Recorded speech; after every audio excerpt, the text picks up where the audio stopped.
ಶುಭೋದಯಗಳು ಎಲ್ಲಾ ನೆಚ್ಚಿನ ಪ್ರೇಕ್ಷಕರೇ. ನಾನು ನಿಮ್ಮ ಪ್ರೀತಿಯ ಸಂಹಿತಾ ಉಪಾಧ್ಯಾಯ. ಹೊಸದೊಂದು ವಿಡಿಯೋಗೆ ಎಲ್ಲಾ ನೆಚ್ಚಿನ ಪ್ರೇಕ್ಷಕರಿಗೆ ಸ್ವಾಗತ.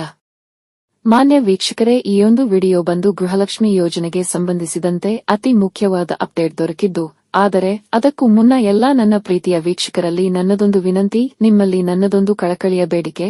ನಾನು ಈ ಚಾನೆಲ್ ಶುರು ಮಾಡಿ ಹತ್ತತ್ರ 1 ವರ್ಷವಾದ್ರೂ ಸಹ ಇನ್ನೂ ಸಹ 1,000 ಸಬ್ಸ್ಕ್ರೈಬರ್ಗಳು ಕೂಡ ಆಗಲಿಲ್ಲ. ಪ್ರತಿ ಬಾರಿಯೂ ಕೂಡ ಪ್ರತಿಯೊಂದು ವಿಡಿಯೋ ಅಪ್ಲೋಡ್ ಮಾಡಿದ ನಂತರ ಸಾಕಷ್ಟು ಜನ ವಿಡಿಯೋ ನೋಡುವರು, ಆದ್ರೆ ಅದರಲ್ಲಿ ಕೇವಲ ಒಬ್ಬರೋ ಇಬ್ಬರೋ ಸಬ್ಸ್ಕ್ರೈಬ್ ಮಾಡುವರಷ್ಟೇ ಹೊರತು ಬೇರೆ ಎಲ್ಲರೂ ಕೇವಲ ವಿಡಿಯೋ ಮಾತ್ರ ನೋಡುವರು.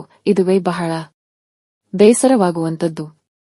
ನನ್ನ ಪ್ರೀತಿಯ ಪ್ರೇಕ್ಷಕರೇ, ನಿಮ್ಮಲ್ಲಿ ಕಳಕಳಿಯಾಗಿ ಬೇಡಿಕೊಳ್ಳುವ ಒಂದು ವಿಚಾರ, ಪ್ಲೀಸ್ ದಯವಿಟ್ಟು ನಮ್ಮ ಚಾನೆಲ್ಗೆ ಸಬ್ಸ್ಕ್ರೈಬ್ ಮಾಡಿ ನನಗೆ ನಿಮ್ಮ ಪ್ರೋತ್ಸಾಹವನ್ನು ತಿಳಿಸಿ. ಜೊತೆಗೆ ಈಯೊಂದು ವಿಡಿಯೋಗೆ ನಾನು ನಿಮ್ಮಲ್ಲಿ ಕೇಳುವಂತದ್ದು ಕೇವಲ ಒಂದೇ ಒಂದು ಲೈಕ್ ಅಷ್ಟೇ. ಪ್ಲೀಸ್ ದಯವಿಟ್ಟು ಈಗಲೇ ಲೈಕ್ ಮಾಡಿ. ಪ್ರಿಯ ವೀಕ್ಷಕರೇ, ತಮಗೆಲ್ಲರಿಗೂ ಗೊತ್ತಿರುವ ಹಾಗೆ ಗೃಹಲಕ್ಷ್ಮಿ ಯೋಜನೆಗೆ ಸಂಬಂಧಿಸಿದಂತೆ ಗೃಹಲಕ್ಷ್ಮಿ ಯೋಜನೆಯ 11 ಮತ್ತು 12ನೆಯ ಕಂತಿನ ಹಣವು ವಿಳಂಬವಾಗಿ ಇದೀಗ ಸುಮಾರು 2 ತಿಂಗಳುಗಳೇ ಕಳೆದಿದ್ದು, ಈ ಹಿಂದಿನ ವಿಡಿಯೋನಲ್ಲಿ ನಿಮ್ಮಲ್ಲಿ ಹೇಳಿರುವೆ ಗೃಹಲಕ್ಷ್ಮಿ ಯೋಜನೆಯ 11 ಮತ್ತು 12ನೆಯ ಕಂತಿನ ಹಣವು ಇನ್ನಷ್ಟು 1-2 ವಾರಗಳಷ್ಟು ವಿಳಂಬವಾಗುತ್ತದೆ, ಅಂದ್ರೆ ಆಗಸ್ಟ್ ತಿಂಗಳ 2ನೇ ವಾರದೊಳಗೆ ಜಮೆಯಾಗಬಹುದು ಎಂದು ನಿಮಗೆ ಈ ಹಿಂದಿನ ವಿಡಿಯೋನಲ್ಲಿ ಹೇಳಿದ್ದೇನೆ. ಇದಕ್ಕೆ ನಿನ್ನೆ ಮಾನ್ಯ ಮಹಿಳೆ ಮತ್ತು ಮಕ್ಕಳ ಕಲ್ಯಾಣ ಇಲಾಖೆಯ ಸಚಿವೆಯಾದ ಶ್ರೀಮತಿ ಲಕ್ಷ್ಮೀ ಹೆಬ್ಬಾಳ್ಕರ್ ಅವರೇ ಒಂದು ಮಹತ್ವದ ಮಾಹಿತಿ ಕೊಟ್ಟಿರುವಂತದ್ದು, ಗೃಹಲಕ್ಷ್ಮಿ ಯೋಜನೆಯ 11 ಮತ್ತು 12ನೆಯ ಕಂತಿನ ಹಣವು ಜಮೆಯಾಗಲು ವಿಳಂಬವಾಗಿರುವುದು ಕೆಲವು ತಾಂತ್ರಿಕ ಕಾರಣಗಳಿಂದ ಎಂದು ಹೇಳಿದರು.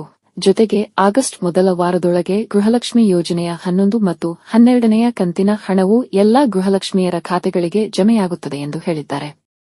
ಇದರ ಜೊತೆಗೆ ಗೃಹಲಕ್ಷ್ಮಿ ಯೋಜನೆಗೆ ಸಂಬಂಧಿಸಿದಂತೆ ಯಾವುದೇ ಅಪ್ಡೇಟ್ ಇದ್ದಲ್ಲಿ ತಕ್ಷಣವೇ ನಿಮ್ಮ ಮುಂದೆ ಇಡಲಾಗುವುದು. ಮಾನ್ಯ ವೀಕ್ಷಕರೇ, ಇದಿಷ್ಟು ಈಯೊಂದು ವಿಡಿಯೋನಲ್ಲಿ. ನೀವೇನು ನಮ್ಮ ಚಾನೆಲ್ಗೆ ಹೊಸದಾಗಿ ಬಂದವರಾದರೆ ಅಥವಾ ಇನ್ನೂ ಸಹ ನಮ್ಮ ಚಾನೆಲ್ಗೆ ಸಬ್ಸ್ಕ್ರೈಬ್ ಆಗದಿದ್ದರೆ ದಯವಿಟ್ಟು ಸಬ್ಸ್ಕ್ರೈಬ್ ಮಾಡಿ ನಿಮ್ಮ ಪ್ರೋತ್ಸಾಹವನ್ನು ತಿಳಿಸಿ.